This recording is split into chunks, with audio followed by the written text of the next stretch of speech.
하나님은 참 생각이 많으신 분이고 또 다양하게 역사하셔요.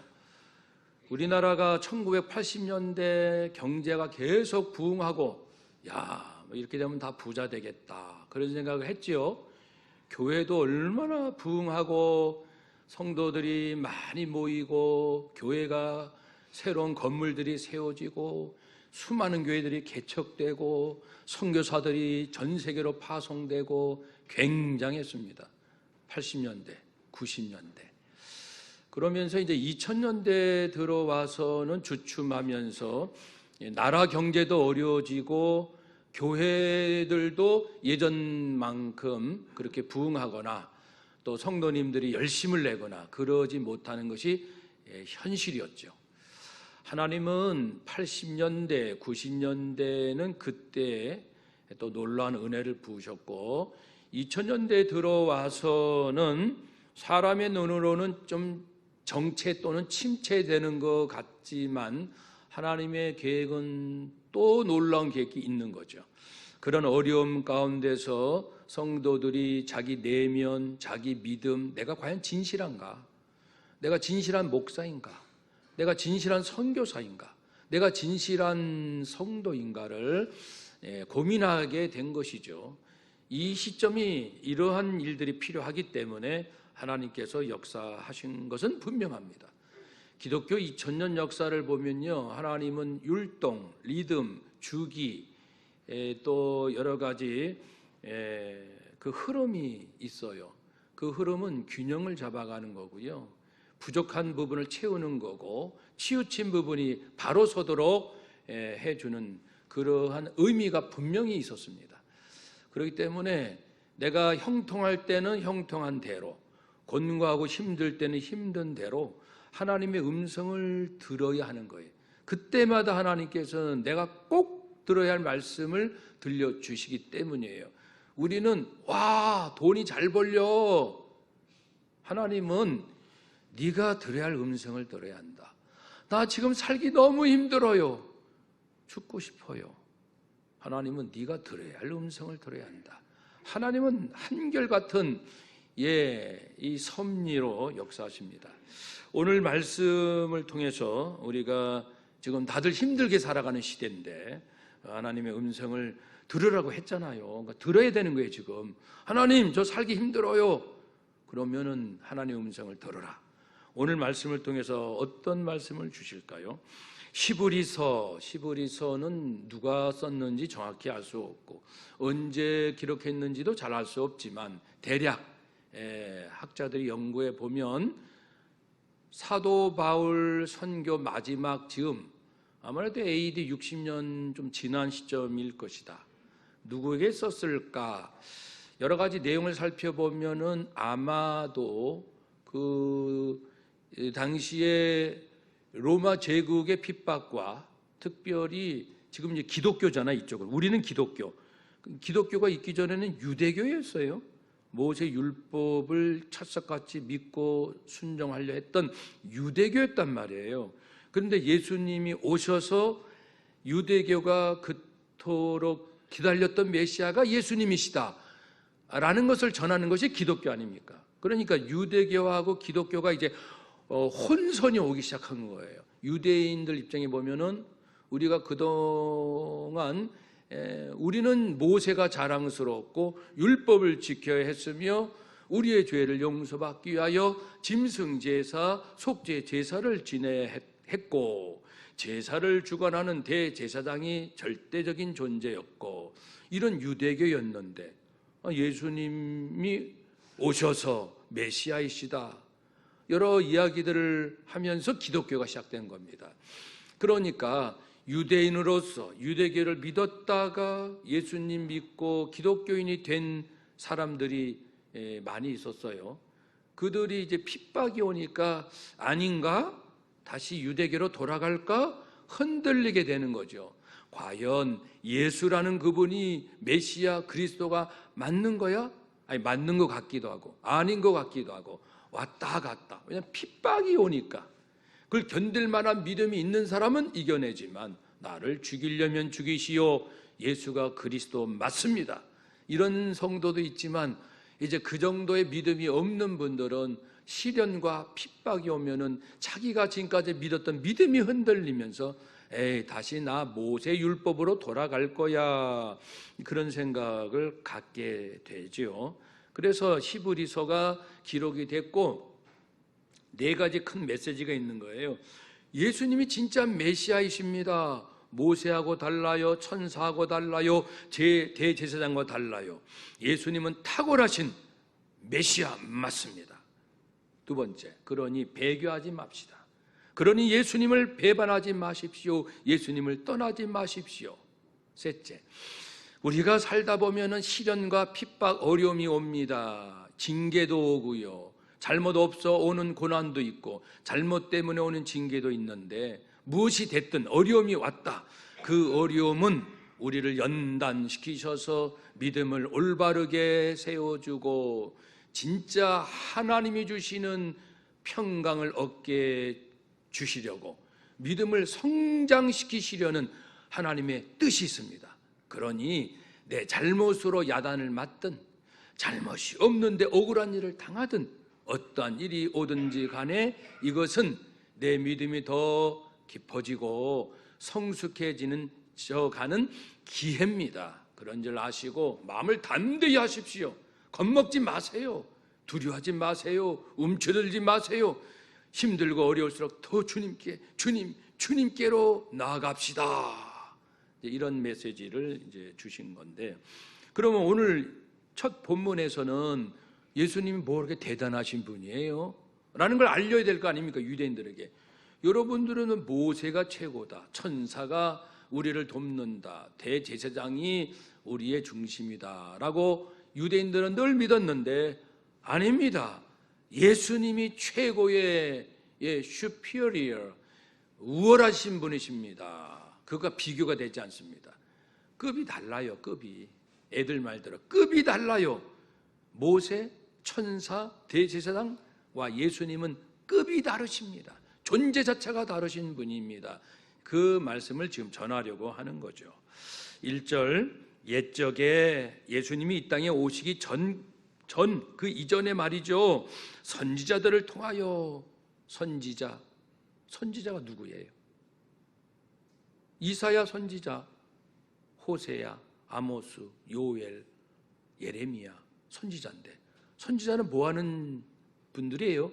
선지자는 하나님의 말씀을 직접 듣고 이스라엘 백성에게 하나님의 뜻을 전달하는 자입니다. 이런 자들뿐 아니고 뭐 다윗 왕이랄지 노아, 모세 이런 사람들도 다 포함해서 하나님께 쓰임 받은 사람들을 더 폭넓게 의미할 수도 있어요. 예수님께서 이 땅에 오시기 이전에 하나님은 당신의 뜻을 알리시기 위하여 여러 종들을 통해서 many times, 여러 차례, 여러 모양으로, 어떤 때는 꿈을 통해서, 어떤 때는 환상, 어떤 때는 내적 음성, 어떤 때는 기적, 수많은 방법으로 말이죠, 하나님께서 이제 말씀을 하셨습니다. 하나님 뭘 이렇게 하신 말씀이 많으세요? 하나님은 하고 싶으신 말씀이 많으신 것 같네요. 뭘 이렇게 하고 싶으셔요? 하나님께서 말씀하고 싶으신 것 뭘까요? 성경 66권, 너무 많아요. 간단히 하면 내가 살아있어, 인간들이요, 사람들이요, 하나님 참된 신이 살아계시다, 그거예요. 그러면 그 다음 답은 뻔하죠. 그러니까 너희들 멋대로 살면 안 돼. 진짜 신, 전능하신 하나님이 계시니 그분을 잘 경외하며 따르는 것이 인생의 성공이 아니겠니? 최고의 행복이 아니겠어? 그렇게 살아야지. 그 말씀을 하고 싶으신 거예요, 하나님께서. 사람이 알아듣나요? 아예 하나님 눈에 보이지도 않아요. 뭐 하나님 말씀은 뭐 듣기는 좋은 것 같은데 지금 우리가 살기 얼마나 힘든데요. 하나님 책임지실 거예요? 당장 나타나서 이 무슨 요술 방망이라도 두들겨서 우리 부자로 만들어 주실 거예요? 병든 내 몸 짠 모든 암을 다 고쳐 주실 거예요? 우리는 이제 기대가 그렇게 돼 있는 거죠. 그러면 그렇게도 해 주시기도 하고 어떤 때는 그렇게는 안 해 주시기도 해요. 아무튼요, 하나님은 참 하고 싶은 말씀이 많으시군요. 사람들이 들었다 안 들었다 뭐 그러는 거예요. 그러니까 하나님께서 방법을 바꾸셔서 마지막 시대에 예수님을 보내주시는 거예요. 하나님이 하시고 싶은 모든 말씀, 하나님이 어떤 분이신지를 완전히 계시하고 싶으신 겁니다. 누구를 통해서? 예수 그리스도를 통해서. 아니, 사람들이 하나님은 눈에 보이지 않잖아 하도 그러니까 눈에 보이는 하나님으로서 하나님 아들 예수님을 이 땅에 보내주셔서, 예수님은 눈에 보이잖아요. 예수님 손 한번 악수 한번 해봅시다. 포옹 한번 해봅시다. 예수님하고 밥 한 끼를 좀 먹어봅시다. 인생 상담 해봅시다. 이렇게 할 수 있는 거예요. 그러니까 예수님이 이 땅에 오셔서 많은 사람들이 예수님을 만났고 말씀 들었고 따라다녔고, 때로는 예수님 앞에 이야 이제야말로 메시아 나를 살려줄 분을 만났다 그런 사람도 있고, 에이 들어보니 뭐 별거 없는데 라고 예수님을 차버린 사람도 있고, 아무튼 여러 반응이 나왔지만 예수님을 통해서 역사를 하기 시작하셨네요. 먼저 그럼 오늘 2절 3절에 나와 있는 내용이 몇 가지가 됩니다만은 이해하기 쉬운 순서로 제가 순서를 좀 바꿔서 말씀드리겠습니다. 하나님은 예수님을 통해서 모든 것을 지으셨습니다. 창조하셨습니다. 요한복음 1장 2, 3절에도요. 예수님으로 말미암아 모든 걸 지으셨다. 모든 것이 지어진 것이 저 태양, 달, 여러분 또 뭘 아셔요? 안드로메다 성운, 아니면은 뭐 많은 별들, 그리고 이 땅에 있는 이 아름다운 강단에 있는 이 난, 그리고 지금 이 거리에 많은 이팝나무가요 활짝 펴가지고 그 쌀밥처럼 하얀 꽃이 그게 이팝나무잖아요. 바로 앞에는 벚나무. 와, 얼마 전에 벚나무 멋있는 거 봤습니다. 이팝나무, 벚나무 누가 만들었습니까? 예수님이 만드셨다는 거예요. 하나님께서 예수님을 통하여, 그러니까 예수님과 함께 모든 걸 지으셨다. 창조자이시다. 그 다음에는 그 지으신 다음에는 니들이 알아서 해라 그런 분이 아니시고, 하나님 예수님께서 이팝나무도 만드시고 벚나무도 만드시고 무궁화도 만드셨으면 그 다음에 이제 그것을 잘 지키시고 보존해 하시는 일까지도 하신다는 거예요. 보존한다는 것은 그 문제가 생기면 다시 회복시키는 애프터 서비스까지, 이 모든 생태계, 우주 태양계 모든 것을 애프터 서비스, 서비스 센터까지 운영하시는 거예요. 문제가 생기면 하나님, 예수님, 성령님께서 그것을 보존하십니다. 그 능력의 말씀으로 만물을 붙드신다. 계속 유지되게 하신다. 왜 서비스해 주셔요, 하나님? 하나님의 목적이 있다는 거예요. 그 목적을 이루시기 위하여. 인간이 장난치면은 이 지구가 지금 망가지고 있잖아요. 그런데 지금까지는 잘 하나님이 보존해 주셨는데, 인간을 물론 또 통해서도 역사하시니까 인간이 못되고 나쁜 마음으로 이 지구의 자원을 함부로 대하면 하나님이 분명히 개입하셔요. 그렇지만 인간이 하는 일을 로봇처럼 안 돼, 못해, 그런 분은 아니세요. 너 하고 싶으면 해라. 자유의지를 주셨으니까요. 하루 너 한 끼를 먹고 싶으면 한 끼 먹고, 하루 5끼 먹고 싶으면 5끼 먹어. 배가 터지도록 먹고 싶으면 터지게 먹으렴. 그러나 이제 그 배 터지게 먹는 결과는 자기가 책임져야 돼요. 하나님은 인간이 모든 자원을 어떻게 사용하는지 내버려 두시나 적절히 개입하시고, 하나님께서는 이 지구를 여기까지 인도해 주셨어요. 목적이 있기 때문에 말씀으로 붙드신다. 어떤 목적을 향하여 이끌어 가신다. 그러니 이 모든 원 물질이 흙, 공기, 물, 그러니까 공기에서 바람, 이런 모든 것, 태양, 이 지구가 살아가기 위한 그 원수 아닙니까? 기본 원수. 이것을 하나님께서 붙드시는데, 그러나요, 때가 되면은 해체시키십니다. 주님 재림하시기 전에는 이제 해체되는 일이 생깁니다. 에이, 그 말도 안 돼요? 그럼 지금 오늘날 인간의 잘못으로 인해서 오는 예전엔 생각지도 못했던 그 폭우, 폭풍, 그리고 폭설, 지진, 해수면 상승, 그 말이 안 됩니까? 지금 말이 되잖아요. 그러니까 이것이 점점점 심해지면 어떻게 될지를 베드로후서 3장 10절에 주의 날이 도적같이 온다. 그날에는 하늘이 큰 소리로 떠나간다. 체질이 뜨거운 불에 풀어진다. 땅과 그 중에 있는 모든 일이 드러난다. 체질이 뜨거운 불에 풀어진다. 체질, 세상을 구성하는 모든 흙과 공기와 물과 불과 이 등등 이런 것들이 다 태워지게 될 것이다. 녹아지게 된다. 해체된다는 겁니다. 그 과학적인 용어로 하면 해체입니다. 해체. 제가 그 해체가 가능하다는 이야기를 과학적으로 설명한 분의 얘기를 들었어요. 모든 것은 지금 끌어당기는 거잖아요. 그죠? N극 S가 서로 끌어당김. 그 해체가 가능하다는 말씀을 들었습니다. 아무튼 2000년 전 베드로후서, 베드로를 통하여 모든 물질이 지금 이렇게 단단하게 잘 있는 것이 어느 순간 해체될 수 있다. 기다려 봅시다. 그렇게 되는지. 중요한 것은 지금 모든 걸 창조하신 하나님 예수님께서 지금도 애프터 서비스로 이 땅의 인생들이, 자기 백성들이 다 먹고 살 수 있도록 이렇게 다 이렇게 지켜주는데, 때가 되면 해체되는 때가 온다.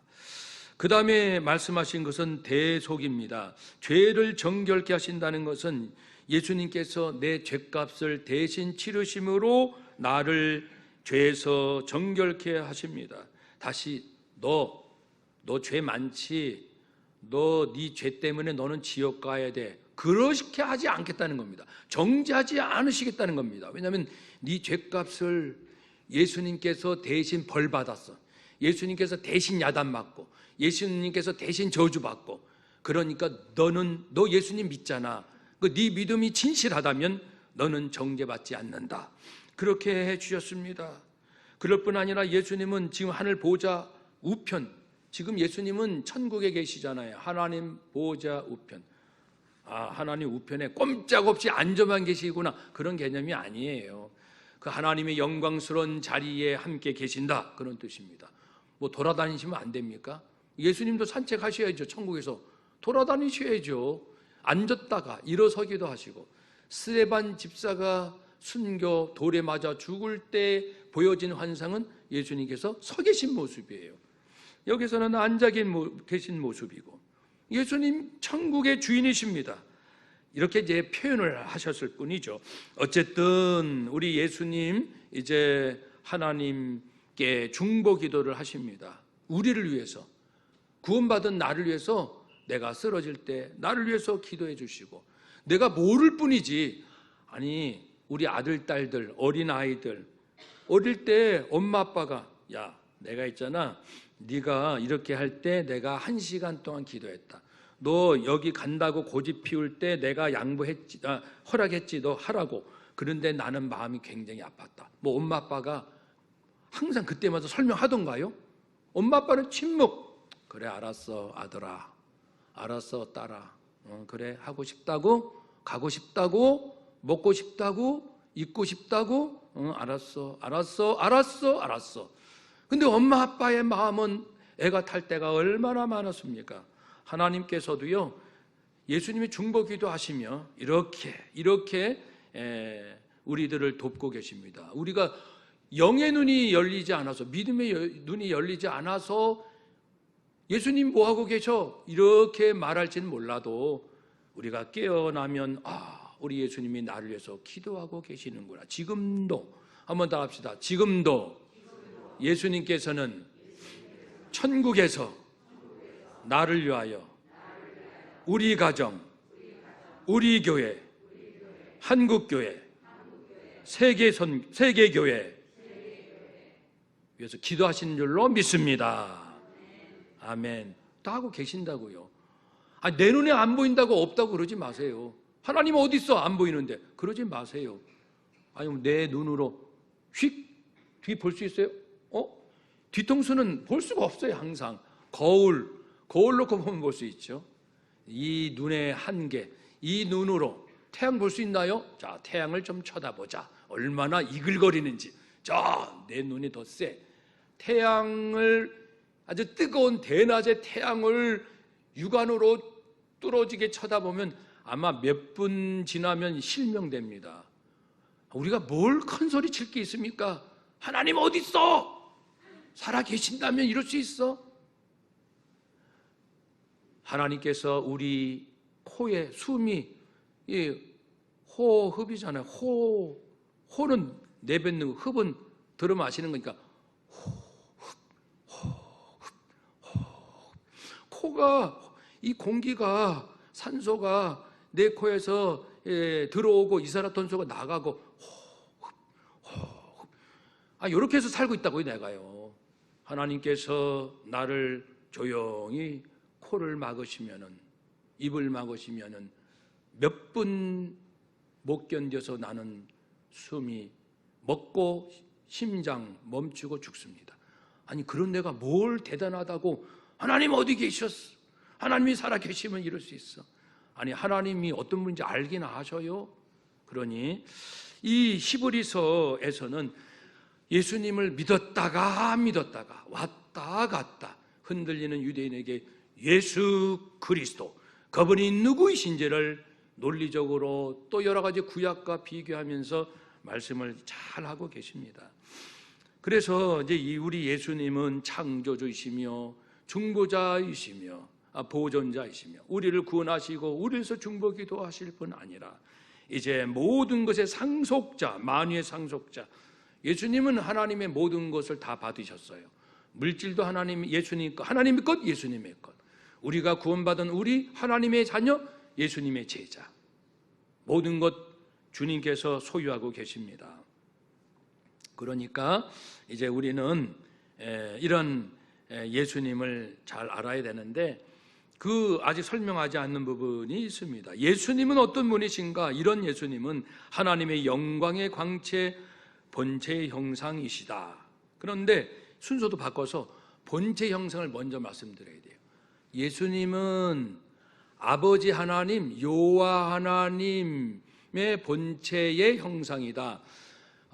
눈에 보이는 예수님, 키가 얼마나시고 수염도 나시고 좀 마른 편이시고, 이거는 이제 연구 결과에 100% 정확한 건 아니지만 고고학에서 이제 추측컨대 나오는 그림이 있어요. 키는 한 175 정도시고 마른 체형이시고 좀 장발 같은 스타일이시고 얼굴이 미남형은 아니세요. 그러시고 그 정도 것으로 이제 추정하는 거예요. 고고학에서. 아무튼 우리 예수님 인간의 몸은 그러신데 그분이 보이지 않는 하나님의 본체, 하나님 그분 그 자체, 하나님의 하나님 되심. 참 설명이 어려운데요. 하나님 있잖아요. 하나님 눈에 보이지 않지만 하나님의 그분이시고 그분 되시고 그분 되심 그 자체, 하나님 자체의 그게 본체예요. 자체의 형상, 본뜨기, 본뜨기예요. 본뜨기 복사된 거예요. 그러니까 예수님은 아버지 하나님, 눈에 보이지 않는 하나님의 그 거룩한 모든 것이 예수님 안에 100% 다 들어가 있다는 거예요. 형상이시다. 그런데 그 예수님을 가만히 깊이 들어가 보니까 놀라운 거룩한 성품이 가득하시네요. 우리가 좋게 생각하는 모든 것이 다 있는 거예요. 성령의 9가지 열매는 말 것도 없고요. 사랑, 그리고 기쁨, 화평, 오래 참은 자비, 양선, 충성, 온유, 절제도 들어있고, 그리고 모든 아름다운 하나님의 구약에 있는 하나님의 그 거룩한 성품이 예수님은 다 있는 거예요. 참 신기하시다, 우리 예수님. 예수님께서 흠 좀 잡아보려고 해도 잡을 게 없는 거예요. 흠 잡을 게 없네요. 우리 하나님은 그 거룩하심이 완전하시도다. 야, 위대하시도다. 한번 따라합시다. 예수님은 위대하시도다. 그래서 영광이라는 단어를 쓴 겁니다. 영광, 영광, 영광. 하나님의 거룩한 모든 성품이 정말 위대하시네요. 그게 영광입니다. 영광. 광채는 뭡니까? 그 위대하심이 우리가 경험되는데 광채, 빛이 쫙 뿜어져 나오는 거예요. 하나님 예수님의 사랑을 맛보면서 내가 녹다운다. 예수님의 사랑. 거기에 그냥 정신을 잃을 정도로 우리도 이제 뭐 신문이나 뭐 뉴스나 이런 거 아주 훌륭한 분들 있잖아요. 그 얘기 들으면 감동받잖아요. 야, 세상에 어떻게 평생 모은 재산을 코로나로 어려움 당한 사람을 위해서 7억이라는 돈을 사회에 기부할 수 있지. 야, 어떻게 그럴 수가 있지. 감동받잖아요. 그 구두 수송공 태능에 사신 분이 그 기증했거든요. 코로나 초기에. 제가 그 이야기 듣고 감동을 받아. 우리는 100만 원 헌금하는 것도 뭐 몇 번 고민하고 하는데 7억의 돈을 어려운 이웃을 위하여 사회에 기부하셨어요. 감동.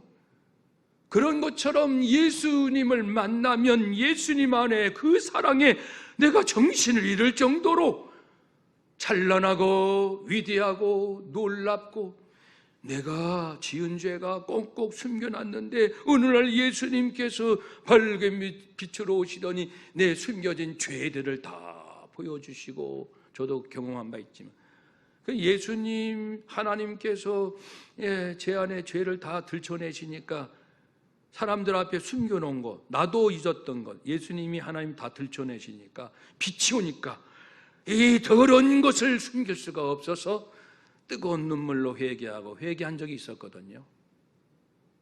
그걸 한번 경험하고 나니까 다른 사람 앞에 폼 잡을 수가 없어요. 그래서 제가 도토리 키재기 하지 말자는 재미있는 표현이 제 경험에서 나온 겁니다. 하나님한테 제가 다 들통이 난 적이 있거든요. 네가 얼마나 악하고 더럽고 추하고 너 그러는 줄 아니? 다 보여주셨으니까 동영상으로. 그러니 맨날 하나님 앞에 울 수밖에 없죠. 하나님, 저는 부족합니다. 물론 구원 받았어요. 영생을 얻었어요. 그래도 하나님의 거룩하신 앞에서 내가 너무 추하고 더럽고 악하고 이것이 계속 깨달아지니까 견딜 수 없어. 이것이 광채, 하나님의 거룩함의 영광이 내게 빛으로 와서 내 영을 때리고 내 심령을 훑어내시고 내 모든 존재 자체를 뒤흔드시니 나는 어떻게 하면 좋을까? 그런 마음인 거죠. 영광의 광채가 내게 비치도다. 그래서 그 영광의 광채를 이제 그 빛 앞에 서 보니 예수님, 오늘 본문에 의하면 그런 말씀인 거죠. 예수님이 창조주시다. 얘야, 너 뭐 때문에 사는 거야? 분명히 해봐. 너를 지으신 분이 계신데 왜 네 멋대로 살려고 하느냐? 너의 인생의 목적은 내가 가지고 있는데 물어나 봤니? 하나님, 제가 결혼할까요 말까요? 대학 갈까요 말까요? 어느 대학 갈까요? 뭘 전공할까요? 물어나 봤냐고요? 아니요, 물어본 적이 없는데. 네가 네 인생의 주인이냐? 주인. 거기서부터 이제 우물우물 되는 거죠.